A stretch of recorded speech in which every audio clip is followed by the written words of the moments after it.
Assalamualaikum saudara, ketemu lagi ya dengan saya, saudara-saudaraku dari Sabang sampai Merauke, dari seluruh dunia ya, semua saudara, karena kita semua manusia ciptaan Tuhan yang wajib berbuat baik atau persaudaraan. Nah saudara, tadi kan saya membahas tentang sejarah Nabi Nuh. Nah sekarang saya akan membahas tentang sejarah Nabi Lut. Kita harus tahu ya, Nabi Lut itu bukan manusia yang terpandang di mata manusia, yaitu bukan pejabat, bukan orang yang berharta. Kita harus tahu pekerjaan Nabi Lut itu apa.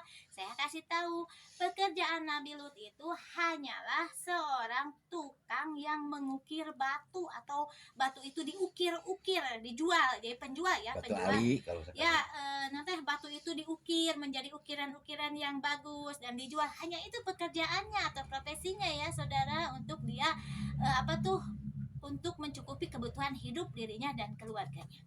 Tapi di saat waktu itu ya, di saat kaum Nabi Lut ya, yang membangkang aturan Tuhan, dia itu melaksanakan sodomi dan lesbian. Waktu itu zamannya ya, zaman di waktu Nabi Lut, yaitu perempuan dengan perempuan melakukan hubungan badan, lelaki dan lelaki melakukan hubungan badan atau sodomi dan lesbian, termasuk istri Nabi Lut. Walaupun dia istrinya, istri Nabi Lut durhaka, dia pun sering melakukan hubungan badan dengan sesama jenis, yaitu dengan semua perempuan. Nah di saat itu Nabi Lut diberi wahyu oleh Tuhan jalan kebenaran, yaitu kitab Lauhul Mahfuz yang dulu diberikan kepada Adam sebagai pedoman dan termasuk kepada para nabi sebelum Nabi Lut ada ya.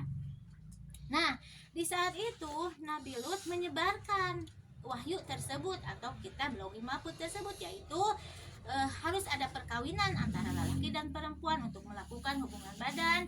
Jangan melakukan hubungan badan lelaki dan lelaki, perempuan dan perempuan, karena dilarang oleh Tuhan.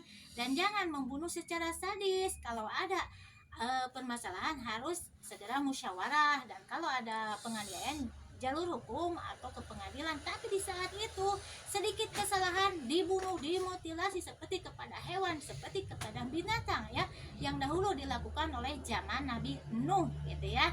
Nah di saat itu Nabi Lut terus menyebarkan, khususnya kepada istrinya dan kepada kaumnya waktu itu, untuk menyebarkan ilmu dari Tuhan, yaitu kitab Lauhul Mahfuz.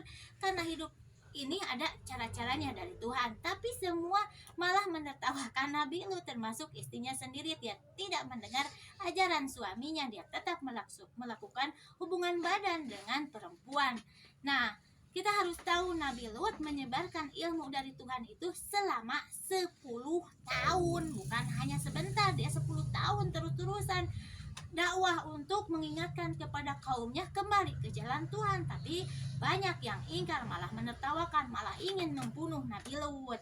Nah sebagai nabi, walaupun dia sebagai nabi, tetap dia manusia biasa yang yang merasa bosan untuk menyebarkan karena banyak yang ingkar. Akhirnya Nabi Lut pun berserah diri kepada Tuhan dan berdoa, ya Rob, saya sudah capek untuk menyebarkan wahyu darimu atau aturan darimu, maka aku serahkan kepadamu kaumku itu. Nah setelah itu Tuhan karena murka kepada manusia waktu itu, karena mengingkari aturan dari Tuhan yang diberikan kepada manusia pilihan, yaitu Nabi Lut, akhirnya Tuhan memberikan azab kepada kaum Nabi Lut, yaitu adanya gempa bumi yang sangat besar, sampai kaum Nabi Lut banyak yang mati. Mengenaskan. Nah gitu loh, itu sejarahnya. gitu loh. Ini sejarah patah yang Gitu ada loh. dalam Quran, maka kita wajib tahu sejarah ini. Sebagai kita manusia zaman sekarang pun kita wajib menuruti aturan hidup dari Tuhan yang diberikan